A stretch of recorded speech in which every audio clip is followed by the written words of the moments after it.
Welcome to the deep dive. I want you to just take a second and, well, picture your living room bookshelf. Or maybe just pull out your phone and open up your podcast queue. Really look at it. Yeah, take a close look. Exactly. How many modern gurus or, life hackers, optimization experts, spiritual celebrities, how many of them are staring back at you right now? Probably quite a few. Right. You know the exact type I'm talking about. The person who wakes up at 4 a.m. to do a cold plunge, stares directly into the sun, and then casually claims they have completely, hacked the human ego. And they've got the supplement line to prove it. Exactly. It feels like everywhere you look today, there is a new personality, a new highly curated brand selling you the ultimate breakthrough in human consciousness. It is entirely ubiquitous at this point. I mean, Yeah. we are currently living in an era that is just heavily saturated with what you might call performative wisdom. Performative wisdom. We have an entire industry built around individuals presenting themselves as the sole discoverers, or at least the primary gatekeepers, of these profound interior truths.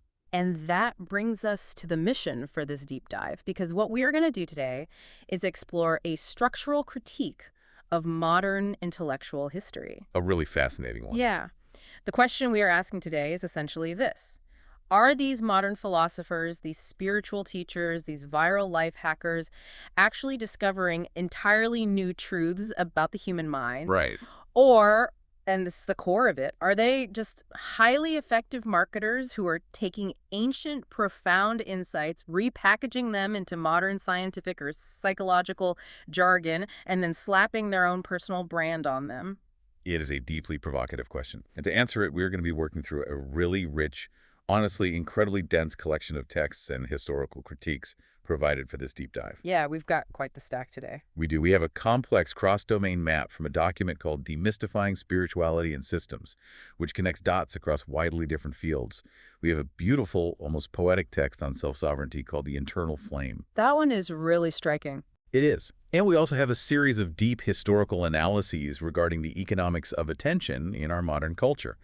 But I think we need to establish the tone right from the outset, because it's a crucial distinction to make before we get into the weeds. Right, we aren't just sitting here calling people frauds or grifters. Exactly. Yeah. This isn't about claiming modern thinkers are insincere or malicious. It's not a personal attack. What we are examining are the structures of fame, authorship, and attention. The system itself. Yes. We are looking at how institutional and cultural incentives completely reshape how wisdom is communicated to you. Yeah. It is about understanding how the system itself changes the message and how that shifts our entire understanding of interior insight. Okay, let's unpack this. We need to start by looking at what the texts refer to as the economics of attention, because I feel like this reframes the entire conversation. Let's talk about the cult of the modern guru versus the ancient lineage of inquiry. To really grasp this, we have to look at how knowledge circulated historically versus how it circulates today. Because if you go back to earlier eras, reflection on the interior life exploring the mind, the ego, perception, awareness, that was largely understood as part of a shared, centuries-long philosophical or contemplative tradition. It was a conversation. A shared conversation. Thinkers were commenting on, extending, or debating ideas that were already part of a vast, ongoing lineage.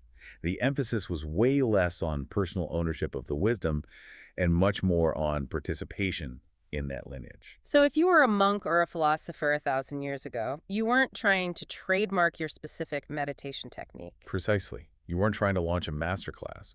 But in the modern era, the cultural landscape surrounding philosophy and spirituality has radically shifted.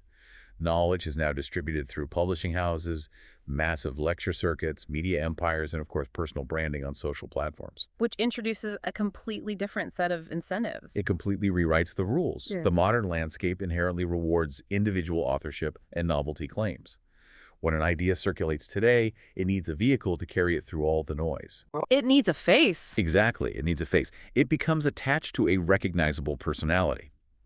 A philosopher or a spiritual teacher becomes widely known not necessarily because their ideas are entirely novel, but because they occupy a highly visible position within this attention economy. The system demands a brand. It demands a brand. That makes me wonder about the psychological impact of that, because There's a massive irony here, Oh, right? You absolutely. have these ancient insights about dissolving the ego, about reaching states of non-duality where the self just disappears into the whole. Right, the letting go of the self. Yeah. And how are these insights being distributed today? They are being aggressively branded and claimed by massive, highly visible egos. It is a profound contradiction. Huh? The process becomes completely biased, dualistic, and heavily ego-driven.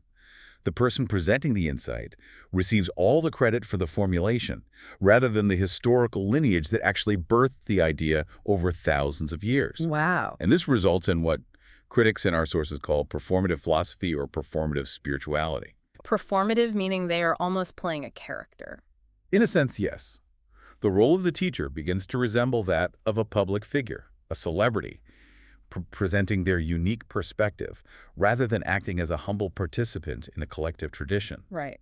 The emphasis shifts toward style, narrative, and personal authority, which, let's be honest, are much easier to transmit through a podcast or a social media feed than dense, ancient philosophical traditions. It's a bit like a modern chef claiming they just invented the concept of soup because they served it in a really slick, minimalist, slate gray bowl. That is a great way to put it. The bowl is new, sure. The marketing is fantastic. They might have 1 million followers on Instagram showing off this bowl, but humanity has been making soup for thousands of years. We are buying the bowl, not the soup. That is a highly accurate analogy, and history constantly reinforces this dynamic. We've all heard the phrase that history is written by the victors, but in intellectual history, history is written by the most visible writers. The ones with the biggest platform. Yes. Cultural context, the language you publish in, and your institutional power completely determine which voices become authoritative. If you have the platform and you successfully translate an old idea into the dominant discourse of your time, you get remembered as the pioneer. The original source gets buried. Exactly. The historical roots are obscured, and you, the modern interpreter, become associated with the idea's origin. So connecting this back to you, the listener, the next time you consume this kind of media, maybe ask yourself, are you focusing on the phenomenon itself, the actual truth being discussed, or are you just trusting the authority, the charisma, and the branding of the interpreter? And this raises an interesting philosophical question about ego and authorship itself. How so? Well, if insights about the mind emerge from a long continuum of human reflection, then the modern tendency to attach them to individual personalities reflects the exact same psychological patterns those ancient traditions warned us about. Oh, wow. The inclination to identify ideas with the self? Yes, and to seek authority through recognition. We are falling into the exact trap the philosophy is trying to get us out of. Which brings us perfectly to the next vital piece of material we are looking at today, a text called The Internal Flame.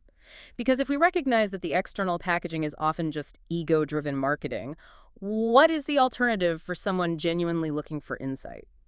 The Internal Flame is a truly remarkable text. It shifts the focus entirely away from the external world.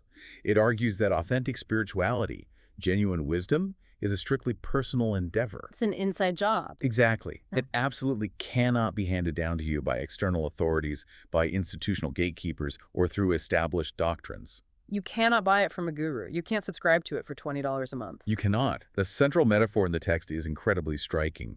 It warns that looking for external teachers is like searching for lanterns in another's hand, rather than learning to kindle your own flames. Searching for lanterns in another's hand. Right, because if you rely on someone else's light, someone else's realization, you remain in the dark the moment they walk away, or the moment their podcast ends. And reading through it, I noticed it doesn't just critique modern life hackers. It takes a radical look at historical figures, too. It specifically mentions figures like Jesus within the context of Christian mysticism. Yes, it does. It argues that even these monumental historical figures should not be viewed as dispensers of absolute truth or gatekeepers who hold the only key to the divine. Right. It frames them as luminous examples of the personal journey. They are showing you what is possible for a human being walking the exact same winding path you are on, but they cannot walk it for you. They are examples, not exceptions. Exactly. And this points to a specific understanding of the divine as presented in this text. It describes the divine not as a dictator of rules sitting on a throne, but as a nameless, shapeless presence. And crucially, this presence teaches without words. It is an unmediated connection. You don't need a priest, you don't need a translator, and you don't need a best-selling author to interpret it for you. The path is purely experiential. It is found in silence, in contemplation, in direct inner experience. Which means we've been asking the wrong questions this whole time. The text asserts that we constantly look at these gurus or historical figures and ask, what did they find? Yes, we want the results. We want the answer key. We want the top 10 list of habits to reach enlightenment. But we should actually be asking, how did they find it? We need to look at their method of inquiry, not just copy their conclusions. When spiritual leaders attempt to assume the role of final authority, they actually mislead their audience away from the direct source of wisdom. At their best, a teacher or a writer is just a companion on the path. A guide. A guide, yes. They can awaken your desire for knowledge, but they cannot grant you their understanding. Validation cannot be borrowed. So what does this all mean for the listener? It means true spirituality is the ultimate art of becoming your own teacher. Any written word, any guru, any deep dive you listen to, it is just an invitation. It is never the final word. You are the sovereign seeker. But becoming that sovereign seeker requires us to see through the illusion of all these different disciplines claiming to have unique ownership of the truth. Which leads us to the grand intellectual repackaging that the demystifying spirituality and systems document details so meticulously. Yes, the cross-domain map. This is where we really blow the lid off the silos. Because this document makes a massive claim. Psychology and spirituality actually share the exact same domain. They do. They are both fundamentally studying the interior life of human beings. Historically, the study of the inner world was not carved up into separate university departments. Ancient Greek philosophy examined the psyche, which meant soul or mind. Right? Buddhist traditions mapped out incredibly detailed phenomenologies of consciousness, meaning the direct, first-person study of experience thousands of years before the word psychology even existed. It's incredible to think about. Early Christian and Islamic mystics systematically analyzed the ego, attention, and self-deception centuries before modern cognitive science got there. So modern psychology didn't invent the study of the mind. It just reframed a very old investigation using modern scientific language. Precisely. And the text provides this fascinating isomorphic map. Let's explain that term. Sure. Isomorphic simply means that two things share the same underlying structure or form, even if they look totally different on the surface. The text shows how different disciplines map the exact same interior reality, the exact same human experience, just using different jargon. Okay, let's break this down for the listener, because this was a huge aha moment for me when reviewing the sources. So if you have an experience of profound, boundary-dissolving connection... The feeling of being one with everything. Yeah. Spiritual traditions will typically call that unity or non-duality. But how does that translate to other fields? Well, if you go to a clinical psychology department, they won't use the word non-duality. They will call that exact same structural experience the integration of the self. The integration of the self. Okay. And what if we step outside the humanities entirely? What if you ask a systems theorist? A systems theorist will look at that exact same phenomenon and call it an awareness of interdependence. And an ecologist? An ecologist describes it as understanding relational networks. And a philosopher of physics? They will call it the holistic order. It is the exact same phenomenon. It really is. Unity, integration, interdependence, relational networks, holistic order. They are all looking at the exact same elephant from different angles, using different vocabularies based on their specific field of study, and often they're acting like they discovered a brand new animal. That's the ego and authorship problem again. To really cement this, the text brings up some heavy-hitting academic literature to prove this synthesis. For instance, Ken Wilber's book, Sex, Ecology, Spirituality. Right. Wilber is a fascinating figure in this context. He is. He attempts to create a meta-framework that integrates psychology, evolution, spirituality, and systems theory all together. And to do this, he introduces this concept of holarchies. Holarchies. That sounds incredibly technical and modern. What exactly does he mean by that? Think of a holarchy like a set of Russian nesting dolls. Okay. You have an atom. An atom is a complete whole thing on its own. But it is also a part of a molecule. Right. The molecule is a whole thing, but it is part of a cell. The cell is whole, but it's part of an organ. I see where this is going. That nested structure, where every entity is both a whole and a part of a larger whole, is a holarchy. Wilber argues that human consciousness and spiritual development work the exact same way. It is a highly analytical, modern way of describing the ancient mystical idea that the individual contains the universe, and the universe contains the individual. Wow. And then there is Thomas Metzinger's work, specifically his book, The Ego Tunnel. This one is purely neuroscience and philosophy of mind. Yes. Metzinger uses cutting-edge neuroscience to explain consciousness. His key idea is that the feeling of being an I inside your head, looking out at the world, is not an actual separate entity. It's not real. It is merely a transparent simulation. It's a model generated by the brain to help the organism navigate the physical world. He effectively demystifies spiritual self-transcendence entirely into neurological terms. So when an ancient mystic says the ego is an illusion, Metzinger is essentially saying, yes, the self is a neural model generated by the brain. Exactly. It is the exact same structural insight, just translated from poetic mysticism into cognitive science. Exactly. And I think it's important to note here that this repackaging isn't necessarily a malicious conspiracy by academics to steal ancient wisdom. Right, they aren't sitting in a darkroom scheming. No, it happens naturally. Ideas have to be translated across eras. They have to be expressed in the language of the time to be taken seriously by the culture. Disciplinary boundaries force people to invent new jargon just to publish. But there is definitely a cultural bias at play, too. Western academic institutions have a habit of rediscovering ideas that have been present in non-Western traditions for millennia, and then they reframe them as modern scientific breakthroughs. That is undeniably true. But recognizing this convergence begs a massive historical question. Which is? If all this knowledge was once unified, if ancient traditions understood this holistic picture of the mind and the universe, how did we get so fragmented in the first place? Why do we have these rigid, isolated silos of theology, philosophy, and science today? That is the perfect question, and it takes us into a really fascinating historical timeline provided in the texts. We need to zoom all the way back to the period roughly between 200 BCE and 400 CE. What was happening in human thought before this shift? This is a critical window in Western intellectual history. Before this period, earlier philosophy was largely cosmological and holistic. Meaning they looked at the big picture? Yes. Thinkers didn't separate the mind from the universe. Heraclitus argued that reality is a constant process of change, like a river. Plato rigorously examined the limits of human perception. In the East, Laozi explored reality as a dynamic, flowing process.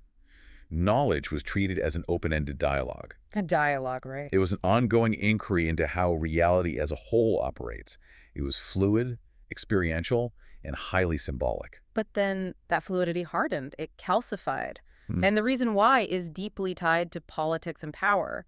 Empires needed stable narratives. Exactly. You cannot run a massive political and religious institution like the Roman Empire on philosophical ambiguity. Definitely not. You can't administer taxes, laws, and armies across multiple continents on the idea that reality is a dynamic, ever-changing process and everyone should just kindle their own internal flame. You need rules. You need rigid structure. When you have a massive population, you need everyone reading from the exact same script. Precisely. When large institutions consolidate power, knowledge must become transmissible and controllable across huge populations. Empires require standardized education, consistent legal systems, and unified religious narratives. So institutions systematically began to favor clear, rigid doctrines and authoritative interpretations over open-ended, experiential inquiry. The text specifically points to the First Council of Nicaea as a huge turning point here. Let's walk the listener through why that event was so pivotal structurally. So the First Council of Nicaea was held in 325 CE. It was a gathering of Christian bishops convened by the Roman Emperor Constantine. And the context here is crucial. Very crucial. At this point, Christianity was transitioning from a diverse set of underground, often mystic communities into the official imperial religion of Rome. To avoid fragmented authority and political instability, they had to lock down the doctrine. They had to standardize it. Right. They had to officially declare this specific set of beliefs is the orthodox truth and absolutely everything else is heresy. So the direct personal inquiry, the symbolic interpretation of texts, the personal mystic insights, those all lost out to fixed, rigid doctrine because doctrine is easier to manage at scale. Exactly. It was an administrative necessity that had profound intellectual consequences for the next 2,000 years. And this ancient need for imperial control and standardization eventually gave birth to the hyper-specialization we see in modern universities today. Wait, how does the Council of Nicaea connect to a modern university biology department? It's all about the division of authority. Over the following centuries, the holistic pursuit of knowledge was carved up to maintain order and authority. Theology was given absolute dominion over divine doctrine. Philosophy was restricted to studying just logic and ethics. I see. And later, science broke away entirely to investigate the physical laws of nature. Now, this specialization produced enormous technological and material progress, absolutely, but it completely shattered the interconnected, holistic view of the ancients. The study of the human mind was isolated from the study of the cosmos. That is a tragic loss when you really think about it. But reading further into the text, here's what I found most compelling. That holistic view didn't entirely die. No, it didn't. It couldn't, because it's describing the fundamental nature of reality. It just went underground. The documents trace this hidden intellectual lineage, like the secret DNA of an idea evolving through history, and the path it takes is wild. It really is. It moves from Gnosticism to Greek philosophy to cybernetics to systems theory to complexity science. It is a remarkable hidden lineage. Let's trace it step by step, starting with early Gnosticism. Let's do it. Gnosticism was a collection of ancient religious ideas that thrived in the first few centuries CE. In these traditions, ignorance isn't just a lack of facts. It is a structural misperception of reality. Awakening is recognizing the true structure of existence. And they had a very specific myth to explain this, didn't they? The myth of the demiurge. But we shouldn't read that literally, right? No, taking it literally completely misses the point. The myth describes a lesser, ignorant creator, God, the demiurge, who builds a flawed, material world that traps human consciousness. Sounds like a sci-fi movie. It does. But structurally, psychologically, the demiurge is a metaphor for the false mental models our own brains create. Gnostic texts function like early cognitive philosophy. They examine how human beings constantly mistake their limited internal models of the world for objective reality. The flawed world is the illusion generated by the ego. Which flows perfectly into Greek philosophy, because when you look at Plato's allegory of the caves, it is the exact same structural concept. It is. In Plato's allegory, human beings are chained inside a cave facing a blank wall. They watch shadows projected on the wall from objects passing in front of a fire behind them. And they mistake those two-dimensional shadows for absolute reality. Because that's all they've ever seen. Right. Socratic philosophy argues that wisdom begins with recognizing the limits of your own perception, realizing you are looking at shadows. This perfectly parallels modern cognitive science's understanding that our brains don't show us reality. They show us a useful evolutionary simulation. Okay, so we have Gnostics and Greeks talking about mental models and perception. How on earth do we leap from ancient philosophy to the mid-20th century and the birth of cybernetics? What is cybernetics and how does it fit into this lineage? Cybernetics is the critical bridge here. In the 1940s and 50s, thinkers like Norbert Wiener and Heinz von Forster started studying information and control systems, both in machines and in living organisms. They introduced concepts like feedback loops and self-regulating systems. Like a thermostat in a house. It senses the temperature, compares it to a goal, and turns the heat on or off. That's a feedback loop. Exactly.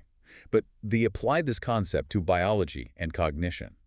They realized that systems, including human minds, are shaped by recursive feedback between perception and action. Even more importantly, second-order cybernetics introduced the concept of observer participation. What does that mean in practice? They realized you cannot study a system objectively from the outside because the observer is always part of the system they are observing. Which sounds exactly like the mystic idea that the separation between the observer and the observed is an illusion. It is the exact same insight arrived at through mathematics and engineering. This was science finally catching up to ancient philosophical self-examination. And this naturally evolves right into systems theory and complexity science in the late 20th century. Where science realizes that relationships matter more than isolated objects. Yes. Complexity science studies how complex behavior and even emergent intelligence arises from simple interacting rules rather than top-down centralized control. Right, there's no boss. Exactly.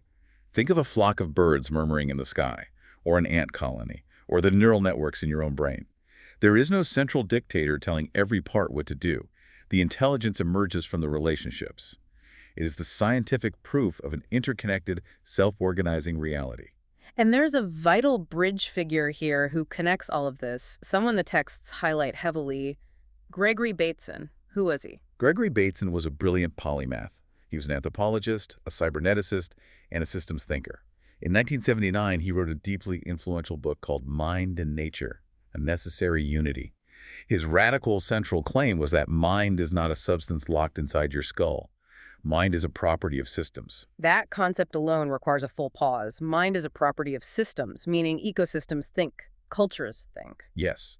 For Bateson, mind is the pattern that connects interacting parts. He famously coined the phrase, the pattern which connects. Whenever you have a complex system processing information through feedback loops, whether that is a forest ecosystem, a human family, or a culture, that system is exhibiting characteristics of mind. He was completely rejecting the Cartesian idea that we are just ghosts driving meat machines. He explicitly attacked the rigid, binary, and dualistic thinking of Western science.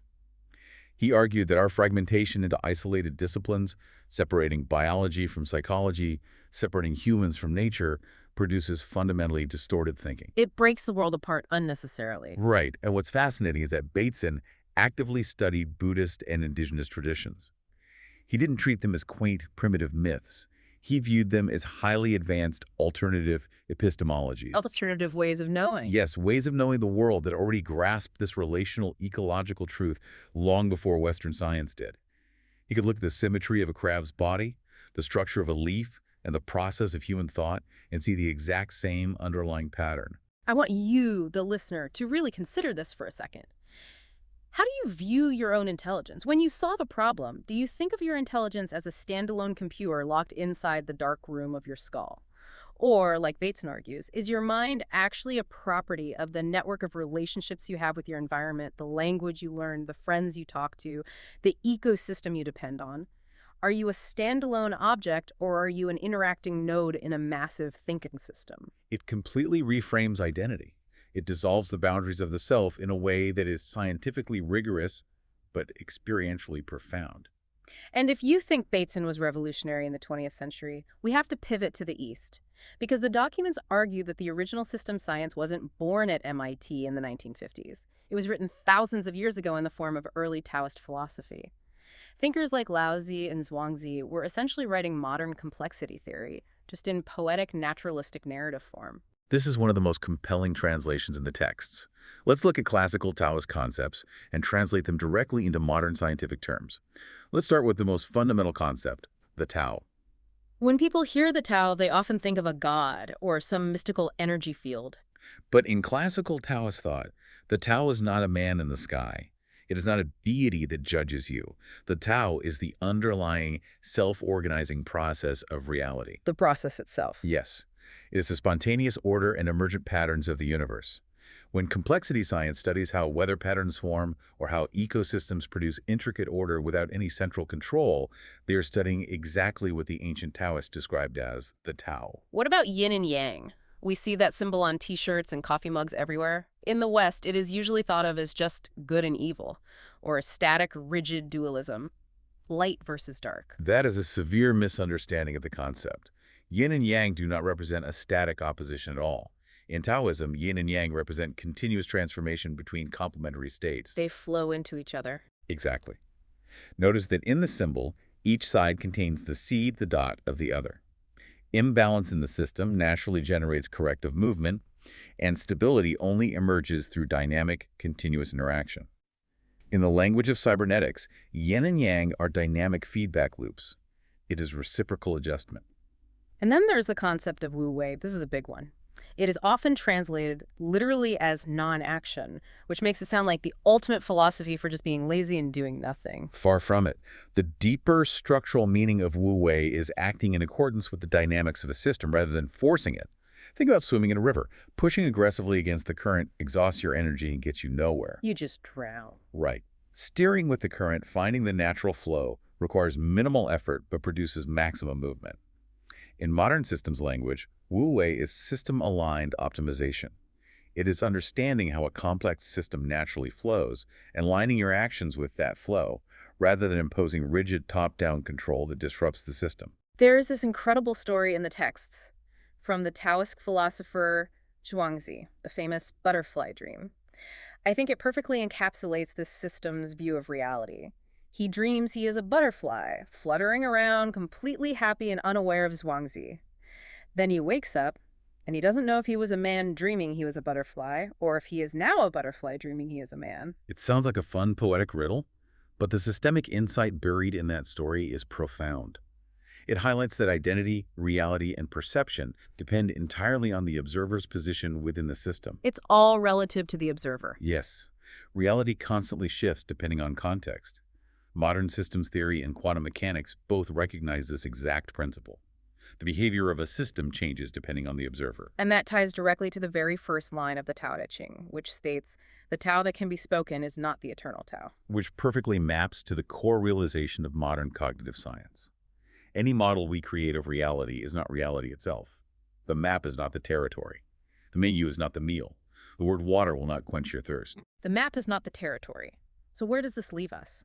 We have all these different traditions, separated by thousands of years and thousands of miles, pointing to the exact same structural reality. This brings us to a massive unifying concept in our sources, the perennial synthesis. This is the idea, championed heavily in the 20th century by thinkers like Aldous Huxley in his book The Perennial Philosophy and the philosopher Walter T. Stace. The thesis is that all major spiritual traditions describe the same underlying experiential reality. They just use different cultural narratives, myths, and symbols to describe it. It's the same fundamental human experience. William James, in his work on the pragmatic psychology of religion, argued exactly this. He looked at religion not as a set of dogmas to be believed, but as a series of psychological experiences. And modern non-duality teachers, people like Rupert Spira, Sam Harris, and Alan Watts, have completely demystified this experience. Yes, they argue forcefully that spiritual insight isn't some supernatural revelation. It doesn't require belief in magic or deities. It is simply the direct experiential recognition of consciousness itself and realizing the systemic, interconnected relationships within reality. Yes. It is a cognitive investigation, not a leap of blind faith. To really drive this home, the text spotlights a few more heavy hitters from the hard sciences to prove how this mystical convergence aligns with modern physics and biology.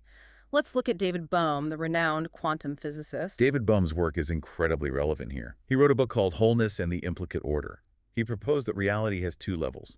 There is the visible, unfolded reality we interact with, what he called the explicate order.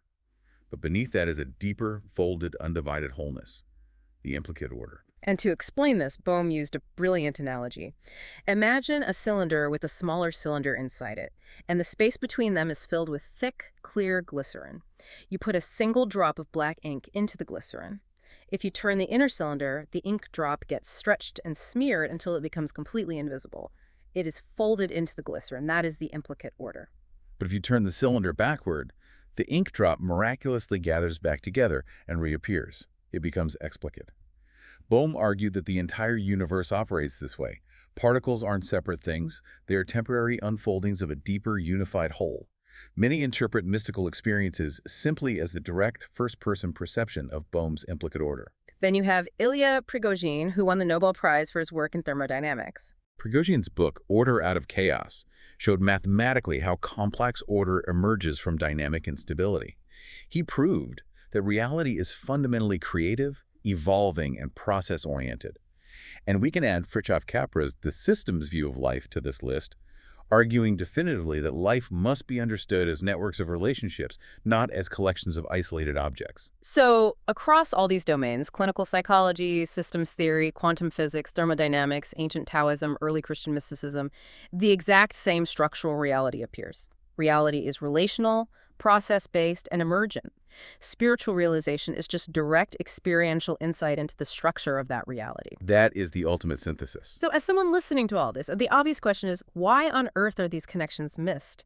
If the math, the physics, the psychology, and the ancient texts all align so perfectly, why isn't this common knowledge? Why are we still fighting over dogmas? It comes right back to the historical fragmentation we discussed earlier. Academic specialization divides knowledge into rigid departments that simply don't talk to each other. A physicist doesn't read ancient Gnostic poetry.